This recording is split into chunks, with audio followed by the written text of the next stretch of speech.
Good morning, children. Sairam. Welcome back to our science last class. Yes, why teacher is saying science last class? Yes, this is your last video of your subject science, and our today's lesson is lesson number 12, air, water, and weather, session 3. So, this is your last video for your subject for this subject science. Okay, so and from now onwards after this video, then from 18th Feb we will be having the live session and we'll be revising all the lessons. Okay, so do not remain absent for the live session. We will enjoy there. Okay, now let's begin with this session 3. So today we will be learning the remaining part of the lesson number 12, air, water, and weather. So today we'll be learning about dew and frost. Now let us first understand what is called dew. Okay. Now you must have gone out in the garden on a very cold morning, right? If not, go early morning, go in the garden and see the climate and see the weather condition there. And when you go out, you can observe the leaves and grass. So can you see this tiny water drops? Yes, you can observe these on the leaves and grass. So you should observe them. You should see these drops on water on them. So you will feel very nice to see and pleasant. What a great nature, right? There may also be drops of water on your window panes. So sometimes on the very cold night, then early morning when you see the window panes outside, you will have the drops of water formed. So where did this water come from? So where did this water come from? So see on the window panes, you must have observed like this sometimes. So where did this come from? So on the cold nights, the air near the ground cools down. So on cold nights, the air near the ground cools down. The water vapor in the air condenses to form drops of water on leaves, grass, and window panes. This is called dew. This is called dew. D-E-W, dew. And what is frost? So you can see in the on the flowers, on the plants, on the leaves, on the grass, on the window panes, we can see this dewdrops. Okay. Now let's see what is frost. Now frost. Okay.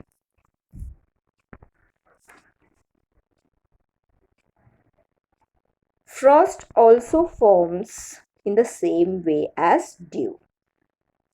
So on very cold night, the dew freezes. The dew freezes to form ice. To form ice. When it becomes very cold, the dewdrops freezes and becomes ice.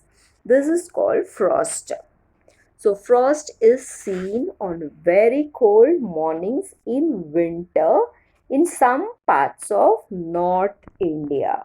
In some parts of North India, not in southern side. Okay, so frost means on very cold nights, the dew drops. So these dewdrop freezes. When it freezes, it becomes cold. It becomes ice.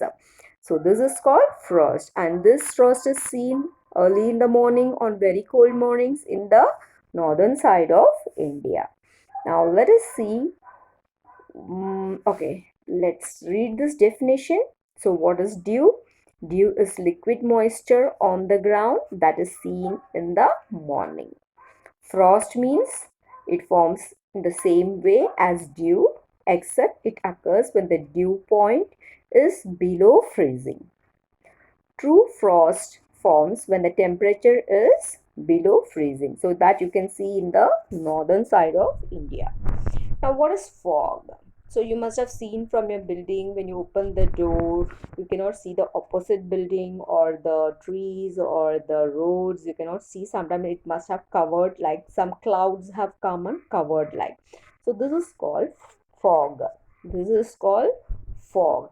Even the during the daytime, the vehicles, they put the lights on and they drive the vehicles. So fog means on cold winter mornings, water vapor sometimes condenses and the dust particles near the ground and the clouds just they form above the ground. So this is known as fog. So sometimes the fog is so thick. Sometimes the fog is so thick that it is difficult to see beyond a few meters.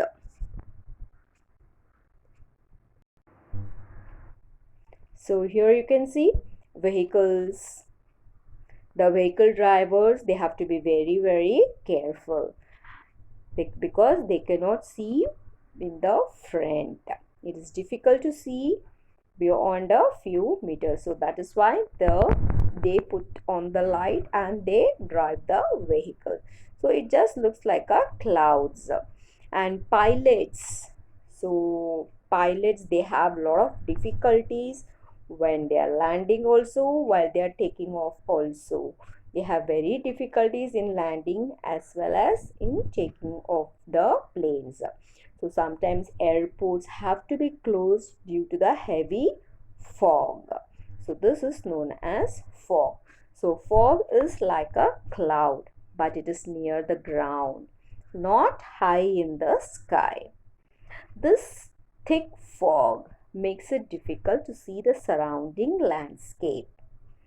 Fog forms from water vapor, which is water in the form of a gas. So water vapor in the air condenses or turns back into liquid when the air cools. Now the earth, what is this? Earth.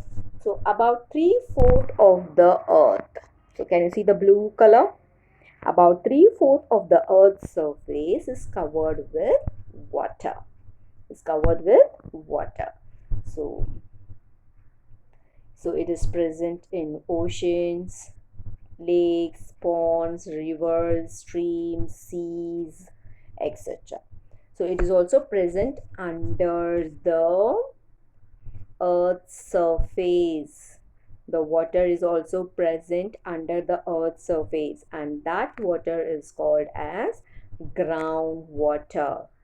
So water is very important because all living things need water to live. And most of the water available on the earth, so most of the water which is available on the earth naturally is not fit for drinking. But these waters, well, ponds, spring, reservoir, lakes, streams, these are the sources of drinking water. But some sources are not fit for drinking. It is because it is very salty, like seawater, like seas and oceans. Those waters are very salty. And most places, the waters in the rivers and lakes is not clean. So the water in the rivers and lakes is not clean enough to drink. It is polluted. So all these waste materials and the people, those who are using water for their daily purpose, so all these dirty water, it gets mixed in the rivers and lakes, which then when it gets mixes up, it is not fit for drink water. So water becomes polluted because waste from houses and factories. So here you can see the factories. So from factories, the water gets the polluted water, the wastewater, it is flowed into the rivers and lakes. So water becomes polluted because waste from our houses and factories is allowed to float in the rivers and lakes. So water gets polluted and it is not fit for drinking purpose. Then how do we get the drinking water? So our drinking water comes from natural sources that are either groundwater or surface water. And groundwater comes from the rain and snow that seeps into the ground. The water gets stored in open spaces and pores or in layers of sand. We use water wells or springs to harvest this groundwater. And so, how do we get this drinking water?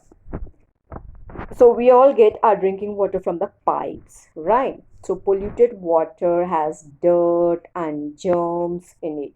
So it is not fit for drinking. So drinking polluted water, what will happen if you drink the polluted water?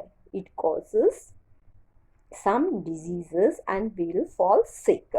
So dirt and germs have to be removed to make the water fit for drinking.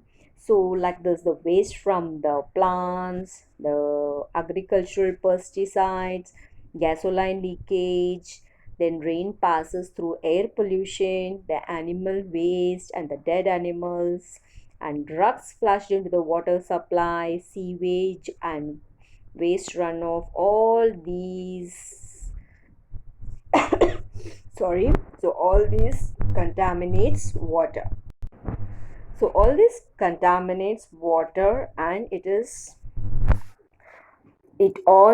get into our water supply. So we should be very careful while we drink the drinking water. So for that purpose, when this contaminated water, so how it is cleaned, how the dirts are removed. So for that, water works in the city is installed to clean the drinking water. So dirt and germs have to be removed to make the water for drinking. So water from the rivers or lakes is pumped into the water works in the city. So this is the place called water works. So all the dirt water, these waters, they are cleaned here. They are cleaned here. So here it is passed through some filters. The water is passed through some filters to remove the dirt, and special substances such as chlorine is added. They are added to kill the germs, and then the clean water is then pumped into our homes. So clean water is very precious and it should not be wasted. So here you can see some reservoirs, the water, then it passes, solid settles here and the impurities also settles, and then here also the water settles, and then the chlorination is added, and then finally it reaches our homes. Now you can see in your textbook also the picture, water work picture. Water is made fit for drinking in the water works. The picture is given in your textbook. You can see that also. And some of the methods of purifying water are boiling, filtering, distilling, and the chlorination. So water, the chlorine is added to kill the germs, to make the water pure. Okay. Now this is boiling, and this is filtering, and this is adding chlorine. This we are not supposed to do at home. It is done in the waterworks. So we just have to boil the water nicely and drink the water for our good health. And this is the filter which we use at home. But now we have a lot of machines like aquaguards, which automatically it filters the water and kills the germs and removes the impurities, and we get very clean water. So this is some of the ways of cleaning water. And so here the water is very precious. So save each drop of water before you need it. So save it before you need it. So what will you save? You will save the water because water is very precious. So children, this is the end of the lesson. So learn your textbook and we'll be discussing the question answers in the live session. So see you in the live session from February 18th. So bye bye children.